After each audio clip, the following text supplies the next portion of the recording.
ሰላም ሰላም ውድ የዩቲዩብ ቤተሰቦች፣ ይህንን እንግዲህ ቻናል ስትጀምሩ ሁላችሁም ሰብስክራይብ እና ሼር እንድታደርጉልኝ በአክብሮት እጠይቃለሁ። ጋይስ ዛሬ የምናወራው እንግዲህ እንደምታዩት የአበሻ ቀሚሶች፣ የሀገራችን ባህል አልባሳቶች በምን አይነት እንዴት ውብ እንደሆኑ እያየን ነው። ዛሬ ላይ ግን ሁሉም ነገር በአገራችን ባህል ልብስ ነው እንትን እያለን ያለው እየተዋብን ያለ ነው።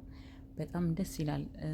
እንደ አገር ያው በሀገራችን ምርት ስንዋብ ለሙሽሮችም እንዲሁም ማንኛውም ሰው በአሁን ሰዓት ላይ እንደምታዩት ፕሮግራም ሲያደርግ የባህል አልባሳትን ነው የሚጠቀመው እና በጣም ደስ ይላል።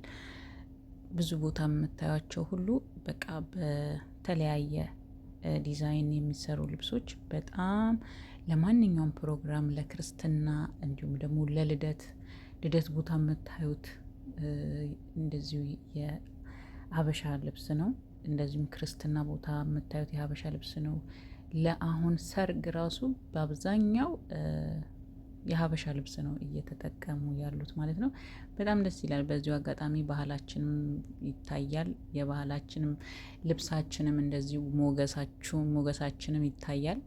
እንደምታዩቸው እነዚህ ቀሚሶች በጣም የሚያማምሩ ኳሊቲ የሆኑ ቀሚሶች ናቸው። በፊት ነበረ ለምሳሌ ጥልፍ ነበረ በመነን የሚሰራ የነበረው። አሁን ላይ ግን በመኪና ነው የሚሰራው የሚጠለፈው። በጣም በቃ ደስ በሚል ሁኔታ በጣም በሚያምር ሁኔታ ነው ዲዛይናቸው የተለያየ በቃ የሚመጡት በየጊዜው የሚመጡት የባህል ልብስ ዲዛይኖች ዋው ነው። በቃ አሁን ለምሳሌ ዘንድሮ እኔ ለበዓል ለፋሲካ ለምሳሌ አንድ ልብስ ካሰፋውኝ የሚቀጥለው ፋሲካ ላይ አትለብሱትም ቤተሰብ። ለምን? በቃ የሚያምር ፋሽን ይመጣበታል እና ከዛ ደግሞ ያንን ፋሽን መልበስ ትፈልጋላችሁ። በቃ እንዴት አድርገው እንደሚሰሩት እንዴት አድርገው እንደሚያመጡት በጣም ነው የሚገርመው። እና ሌላው ደግሞ አሁን እነዚህ ቀሚሶች ለምሳሌ እስከ 50 ሺህ ብር የሙሽራ ቀሚሶች እስከ 50 ሺህ ብር እስከ 40 ሺህ ብር ማሰራት የሚሰራ ነው። በጣም ውድም አለ። እንዲሁም ደግሞ ለምሳሌ ሰው እንደ እንትኑ ነው እንደ ኪሱ ነው የሚኖረው ማለት ነው መግዛት የሚችለው። የተለያዩ አልባሳቶች የተለያየ ዲዛይኖች የምትፈልጉት አይነት ዲዛይን ራሱ ሆኖ በቀላል ዋጋ ሄዳችሁ አሁን ለምሳሌ አዲስ አበባ ሽሮ ሜዳ ብትሄዱ እንደውም ከሽሮ ሜዳ የበለጠ ደግሞ መርካቶ ውስጥ ገብታችሁ መርካቶ ውስጥ ሸማተራ ኦማይ ጋድ ነው የምትሉት ጋይስ። እንትኑ ራሱ ለምሳሌ ይሄ የምትፈልጉት ዲዛይን ራሱ እናንተ በቃ ስታዩት ለምሳሌ አሁን ኦንላይን ላይ ለምሳሌ እንደዚህ ከሰው ላይ ስታሰሩ ምንድነው የሚመስላችሁ? በጣም ውድ የሆነ አርቲስት ለብሰው ወይኔ ይህንን ነገር ባሰራው ብላችሁ ስትሉ እናንተ ትላላችሁ። የምትሉበት አይን አጋጣሚ አለ። ለምን? ውድ ይመስላችኋል ማለት ነው። ግን ውድ አይደሉም በነገራችን ላይ። እዛ ደግሞ አብሶ ደግሞ ተመችቷችሁ አዲስ አበባ ላይ ራሳችሁ ሄዳችሁ ሽሮ ሜዳና ወይ ደግሞ መርካቶ ውስጥ ሄዳችሁ ስትጠይቁና የምትፈልጉት የሀበሻ ቀሚስ ዋጋው ስትጠይቁ በጣም ሲምፕል በሆነ ዋጋ ታገኛላችሁ። በጣም በማትጠብቁት ማለት ነው። ግን ያው ከነጋዴ ደግሞ ሲወስድና እናንተ በትዕዛዝ ስታሰሩ ደግሞ በቃ ብዙ ነገሩን አስቦ ነው ከእናንተ የሚቀበለው ማለት ነው። ያ ሲሆን ይወደዳል። ግን በራሳችሁ ሄዳችሁ ወይ ደግሞ በራሳችሁ ተለክታችሁ ራሳችሁ እዛው ሄዳችሁ ስታሰሩ እና ራሳችሁ በገንዘባችሁ ስትገዙ የተሰራውን በጣም የሚረክስበት አጋጣሚ አለ እና እንደምታዩት በቃ በአሁን ሰዓት ላይ ለሽምግልና የሚለበሰው የሀበሻ ቀሚስ ነው። ለፓርቲ የሚለበሰው የሀበሻ ቀሚስ ነው። ለሰርግ የሚለበሰው የሀበሻ ቀሚስ ነው። በጣም ደስ ይላል። በነገራችን ላይ ባህላችን በጣም ጎልቶ እየታየ ነው። እንደምታያቸው ደግሞ በጣም በቃ ታውቃላችሁ። ኢቨን ራሱ እኔ ሌላ ሀገር ላይ ሆናችሁ ራሱ ብዙ ሆናችሁ ተሰብስባችሁ እንደዚህ አንድ አይነት ልብሶች ለብሳችሁ ስትወጡ ሰው በግርምት ነው። እኔ ይህን ነገር ስላጋጠመኝ ነው የምነግራችሁ ማለት ነው። በቃ ኢትዮጵያ ባለባበሳችን አብሶ ደግሞ በዓል ላይ ማለት ነው በቃ በዚህ በሀበሻ ቀሚሳችን ነው የምንታወቀው ማለት ነው። አስፋልቱ የበዓል ቀን ወጥታችኋል። አስፋልቱ አሁን ሰው ሀገር ላይ ነው። አሁን የሰው ሀገር ነው የምነግራችሁ ማለት ነው። ያለሁት አሁን ዱባይ ነው። ዱባይ ላይ ብዙ ጊዜ በፊት አካባቢ ከጓደኞቻችን ጋር ማች እንሰራለን፣ ማች እንለብሳለን ማለት ነው። በምንሰራበት ሰዓት የሆነ ለመዝናናት ምናምን ያው ምንም አይነት ህይወት ሳይኖራችሁ ከጓደኞቻችሁ ጋር አይደለም የምትዝናኑት። እኛ ደግሞ በዛ ሰዓት ላይ አንድ አይነት ነገር አሰፍተን በቃ የሽፎንም ይሁን የአበሻ ቀሚስም ይሁን አንድ አይነት እናሰፋና ከዛ ሻይ ቡና ሄደን እንላለን ማለት ነው። በዛ ሰዓት ላይ የሚገርማችሁ ነገር ሰው የሌላ ሀገር ዜጋ በግርምት ነው የሚያየን። በቃ ለምን በቃ ልብሳችን ባህላችን በጣም ደስ ይላል። በቃ እየተዋበ ነው፣ የሆነ ለየት ብለን ነው በዛ ሰዓት የምንታየውና እንትን ይላል። በቃ ለሰው በሰው እይታ ላይ እንገባለን። የኢትዮጵያ ልብስ ነው፣ የኢትዮጵያ ባህል ልብስ ነው ምናምን። እኔ ከዚህ በፊት የምሰራባቸው ሰዎች ኢቭን ከነ ልጆቻቸውና ከነ ባሏ አሰርቼ ስጦታ ሰጥቻቸዋለሁ። በጣም ወደውት ማለት ነው፣ በጣም ወደውት። ከዛ ሴትዮዋ ለእናቷ አሰርታኛለች እና በዚህ ይህን አክል ነው የኛ የአበሻ ቀሚሶች የባህል ልብሶቻችን የሚወደዱት በሌሎቹ እንኳን በሌሎች ዜጎች አይን ማለት ነው።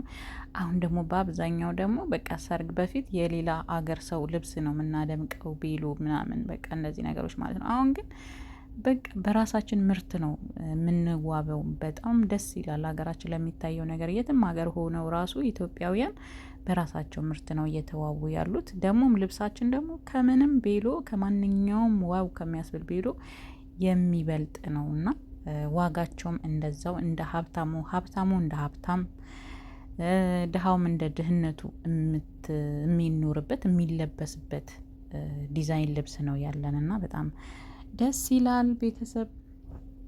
እና ያው እነዚህ ቀሚሶች አሁን ቀለል ያሉ አሁን ለምሳሌ ይሄ ቀሚስ በጣም ቀለል ያለ ነው። ይሄ ደግሞ በጥቁር ጥለት የተሰራው በጣም ዋው ነው። ይሄ ደግሞ በፒንክ የተሰራው ደግሞ ለሰርግ ዋው ነው። በጣም ነው ደስ የሚለው። ከቤተሰብ ጋር ስታሰሩት ምናምን በጣም ደስ የሚል የአበሻ ቀሚስ ነው። እንዲሁም ደግሞ እንደዚሁ ለሰርግ ለመልስ ራሱ በጣም ነው የሚያምሩ በቃ አልባሳቶች ናቸው። የኛ ደግሞ ሰው ደግሞ ማች አሁን ደግሞ የተለመደው ማች ነው። በፊት እኮ አይታችኋል። አሁን ላይ ሽምግልና ኢቭን እንኳን በቃ ከመጀመሪያው ጀምሮ ነው አሁን ላይ እየደመቀ የመጣው ማለት ነው። በፊት እኮ ኢትዮጵያ ላይ በቃ የሽምግልና ጊዜ የተወሰነ ነገር ነው የምታዘጋጁት። ለሽማግሌዎች ብቻ ነገር ታዘጋጃላችሁ። ከዛ በኋላ ደግሞ በቃ እንትን ነው የምትሉት ማለት ነው። በአብዛኛው ጊዜ ሽማግሌዎች እንደዚህ ሲመጡ በፊት ቀለል አድርጋችሁ ነበር። አሁን ግን ዱኬር ተሰርቶ በጣም በሌለ በቃ ታርዶ ምናምን ጭራሽ ሽምግልናው እንደ ሰርግ መደረግ ጀመረ። ማች ይለብሳሉ። ሚዜ የሽምግልና ጊዜ ይዘጋጃል ምናምን በቃ በጣም ሙሽራው ሜካፕ እንዴ በቃ አንዳንዴ እንዴ እኔ እዚህ ውጭ ሀገር ሆነን ስናይ በጣም ብዙ ችግር ነው የሚወራው። ግን በቃ ከሽምግልና ጀምሮ ግን የሚደረገው የሚለበሰው የሚዘጋጀው በጣም ትንግርትና ታምር ነው የምታዩት ማለት ነው። አሁን ላይ ግን ኑሮ ውድነት ምናምን ይባላል። ግን ደግሞ እንግዲህ በዚህ ሁኔታ የሚመጣው ፋሽን ሁላ ነው የሚለብሱት። እናንተ ሰው ሀገር ቁጭ ብላችሁ እንኳን የማትለብሱት ፋሽን ነው የሚለበሰው። የጥበብ አይነት ነው የሚለበሰው። ያ የለንም ለማለት ራሱ ይከብዳል።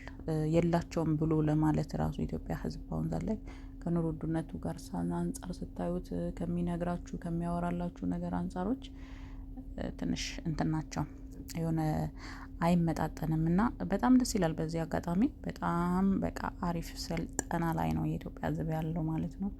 እንግዲህ የሁላችሁ የተለያዩ አበሻ ቀሚሶች የተለያዩ ደግሞ ዋጋቸው ምናምን አመጣላችኋለሁ። ከዚህ በኋላ ደግሞ ይሄንን ፎሎ አድርጉ፣ ሰብስክራይብም እንድታደርጉኝ እንዲሁም ላይክ እንድታደርጉኝ ሼር እንድታደርጉኝ በአክብሮት ጠይቃለሁ ቤተሰብ። የተለያዩ አልባሳቶችም አመጣላችኋለሁኝ። እንዲሁም ደግሞ እኔንም ለማዘዝ የምትፈልጉ እኔም ደግሞ ኢትዮጵያ ውስጥ እንዲሁም ማንኛውም ስጦታ የምትፈልጉ የትኛውም ሀገር ሆናችሁ ማዘዝ ትችላላችሁ። ስልክ ቁጥሬም እንዲሁም አስቀምጥላችኋለሁኝ። የምትፈልጉት ዲዛይን እንዲሁም ደግሞ ሳይዝ በፎቶ እንሰራለን እንዳልኳችሁ በዛኛው ቪዲዮ ላይ አለ። ቪዲዮዎችን ገብታችሁ እንድታዩልኝ እናፈልጋለሁ። ላይክ እንድታረጉልኝ እፈልጋለሁኝ። አመሰግናለሁ ውዶችዬ።